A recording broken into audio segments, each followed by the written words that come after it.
नागिन सुप्रिया अपने पति नागेश्वर के साथ एक पहाड़ के नीचे बनी एक गहरी गुफा में रहा करती थी।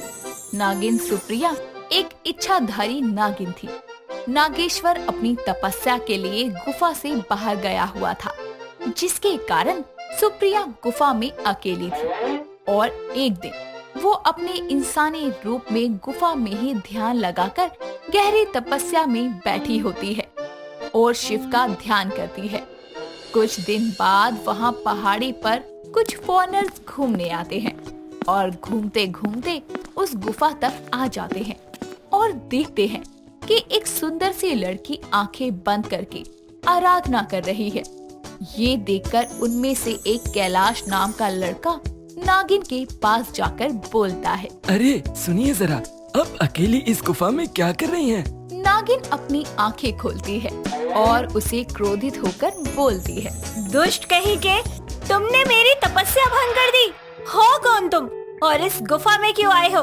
तुम जानते नहीं हो मैं कौन हूँ? नागिन हूँ मैं, नागिन। अच्छा, अगर तुम नागिन हो तो हम भी यहाँ नागमणि का पता लगाने आए हैं। नागमणि इतनी आसानी से नहीं मिलती, इसीलिए तुम्हारी भलाई इसी में है कि तुम यहाँ से चले जाओ, वरना बहुत भारी कीमत चुकानी पड़ेगी। नहीं, हम यहाँ से नहीं जाएंगे। तुम भी तो यहाँ अकेली ही हो, तो चलो हमारे साथ। चले जाओ यहाँ से, मैं कह रही हूँ चले जाओ, नहीं तो बहुत बुरा होगा। अरे ऐसे कैसे नहीं जाओगी, तुम्हें हमारे साथ जाना ही पड़ेगा।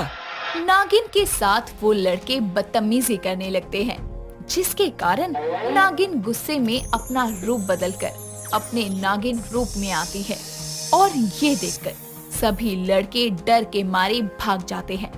और उनके जाने के बाद नागिन सुप्रिया फिर से ध्यान में बैठ जाती है और तपस्या करने लगती है। कुछ समय में उसकी तपस्या से शिव प्रसन्न होकर प्रकट होते हैं। ये देखकर सुप्रिया बोलती है, हे तीनों लोकों के दाता प्रभु, मुझे ऐसी शक्ति प्रदान करो कि मेरे मुंह की ज्वाला देखकर सब मुझसे डरने लगे। अगर मैं इंसानी रूप में भी हूँ तब भी मेरे मुंह से ज्वाला निकले। भगवान शिव उसको इच्छा वरदान दे देते हैं, जिसके बाद वो आग उगलने वाली शक्ति प्राप्त करती है। कुछ दिनों बाद नागेश्वर अपने नागिन सुप्रिया के पास आता है और बोलता है, अरे सुप्रिया, आज हमारे मिलन की रात है और शाम ढलने में अब थोड़ा ही समय है। हमें कब से इस दिन का इंतजार था स्वामी। हाँ सुप्रिया, कल हम दोनों हमेशा के लिए एक हो जाएंगे। दोनों नाग नागिन अपना इंसानी रूप बदलकर वहाँ से जंगल में घूमने लगते हैं और रात होने पर अपनी गुफा में वापस आते हैं। तभी नागेश्वर बोलता है, सुप्रिया, आ ही गई आखिर अपनी मिलन की रात। नागेश्वर सुप्रिया को गले लगाता है, जिसके बाद नागेश्वर से सुप्रिया बोलती है, कितने सालों बाद ये दिन हमें नसीब हुआ है। जैसे ही सुप्रिया अपनी बात बोलकर खत्म करती है, उसी वक्त उसके मुंह से आग निकलती है। ये देखकर नागेश्वर बोलता है, ये क्या, तुम अपने मुंह से आग उगलने लगी हो? लेकिन कब से? मैंने भोलेनाथ से वरदान मांगा था। काफी समय की तपस्या के बाद मुझे ये वरदान प्राप्त हुआ है। अरे तुम्हें इस आग उगलने वाली ज्वाला की क्या जरूरत थी? तुम तो वैसे ही आग उगलती हो। क्या बोल रहे हो, बोलना जरा। सुप्रिया मुंह से आग उगलते हुए नागेश्वर का मुंह जला देती है, जिससे उसका मुंह काला हो जाता है। बोलो अब दोबारा। मैं तो बस ये बोल रहा था, तुम जहाँ जाती हो वहाँ आग लगा देती हो। कितनी सुंदर हो तुम। नागेश्वर का मुंह देखकर वो हंसने लगती है और बोलती है, अपना मुंह देखो जरा, कैसा लग रहा है? तुम अपनी शक्तियों का गलत इस्तेमाल कर रही हो सुप्रिया। चलो आज हम धरती लोक चलते हैं, आज हम वहाँ की सैर करेंगे। नागेश्वर सुप्रिया की बात मानकर धरती लोक के बाजार में सैर करने के लिए उसे ले जाता है, वो भी इंसानी रूप में। तभी रास्ते में सुप्रिया को देखकर एक लड़का जानबूझकर उसे टक्कर मारता है और सुप्रिया कहती है, तुझे ठीक से चलना नहीं आता क्या? आंखें किसी अस्पताल में दान देकर आया है क्या? उसकी बात को अनसुनी करता हुआ वो निकलता है और तभी सुप्रिया को गुस्सा आता है और वो अपने मुंह की आग उगलते हुए उसके कपड़े जला देती है। उसके मुंह से निकली ज्वाला इतनी भयंकर होती है कि उस आदमी के पीछे खड़े एक आदमी की सिगरेट भी उसी आग से जल जाती है और बेचारा डर के मारे सिगरेट छोड़कर भाग जाता है। ये देखकर नागेश्वर बोलता है, ये तो तुमने सही करा, उसे मारने की जगह उसकी गलती की सजा दी। मैं होता तो अभी उसे डरकर मार देता। आखिर मेरी पत्नी को उसने टक्कर कैसे मारी? अब चुप भी करो।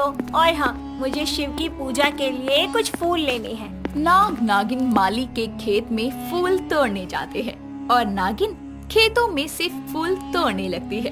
तभी वहाँ माली आकर सुप्रिया को मना करता है और बोलता है, मुझे शिव की पूजा करनी है, जिसके लिए मुझे कुछ फूल चाहिए। आप मुझे फूल दे दीजिए।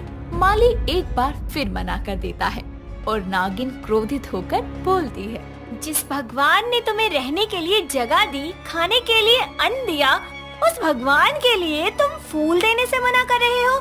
तुम्हें धरती पर रहने का कोई हक नहीं है। इतना बोलकर सुप्रिया उस माली को आग उगलने वाली शक्ति से भस्म कर देती है।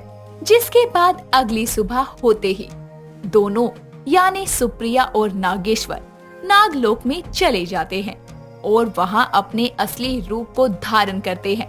ऐसे ही समय बीतने लगता है। कुछ दिनों बाद सुप्रिया की बहन नागलोक में उसके भवन में आती है, जहाँ कुछ दिनों तक वो उनके पास ही रहती है और वो नागेश्वर को पसंद करने लगती है। एक दिन सुप्रिया नागलोक के वन में घूमने निकल जाती है और रात होते ही अपने भवन में वापस आकर देखती है कि उसकी बहन नागेश्वर के साथ है, जिसे देखकर वो क्रोधित हो जाती है और उसे पता लगाते देर नहीं लगती कि उसकी नजर नागेश्वर के ऊपर है।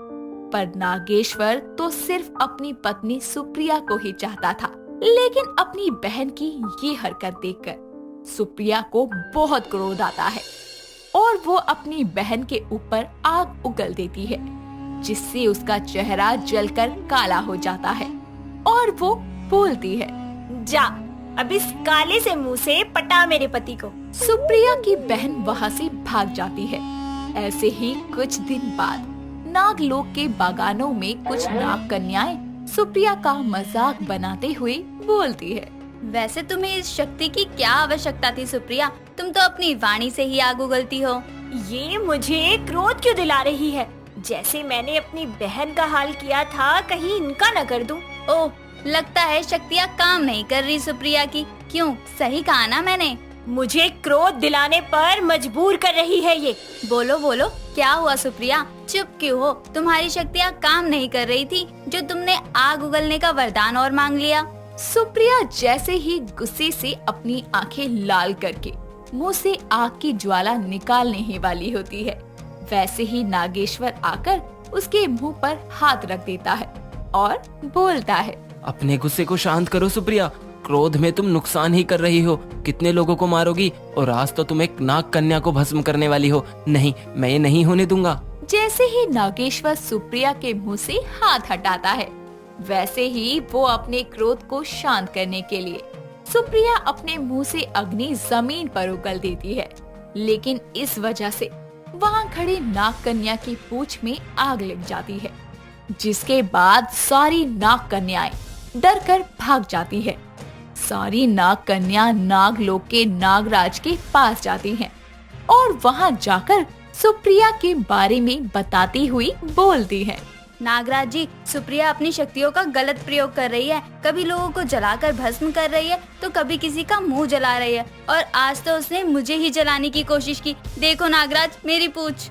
नाग कन्या अपने अर्ध नागिन रूप में नागराज को अपनी जली हुई पूंछ दिखाकर बोलती है, नागराज, सुप्रिया अपने क्रोध में नाग नागिनों का नुकसान कर रही है। वो ये भूल रही है कि नागलोक में ऐसा करना गलत है। बेवजह नाग नागिनों को क्षति पहुंचाना ठीक नहीं। हम सुप्रिया को दंड जरूर देंगे, उसे हमारे सामने प्रस्तुत किया जाए।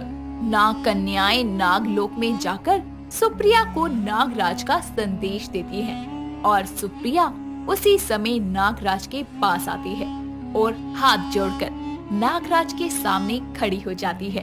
तभी नागराज बोलते हैं, तुमने नागलोक के नियमों का बेवजह उल्लंघन किया है। नागलोक में आतंक फैला रखा है तुमने। तुम अपनी शक्तियों का गलत उपयोग कर रही हो, इसीलिए तुम्हें दंड देते हैं कि अब से तुम अपनी इस अद्भुत शक्ति का प्रयोग इंसानों और नाग नागिनों को भस्म करने में नहीं, बल्कि नागलोक के विशाल भोजनालय में खाना बनाने में करोगी। यही दंड है तुम्हारा। जाओ और अपनी मुख की अग्नि से भोजन पकाओ। सुप्रिया को रसोई घर में भोजन बनाने का काम दे दिया जाता है, जिसके बाद वो अपने मुंह की आग से भोजन बनाती है। उसकी शक्तियाँ उसी पर भारी पड़ जाती है और बेचारी की इतनी विशेष शक्ति बस भोजनालय तक ही सीमित रह जाती है।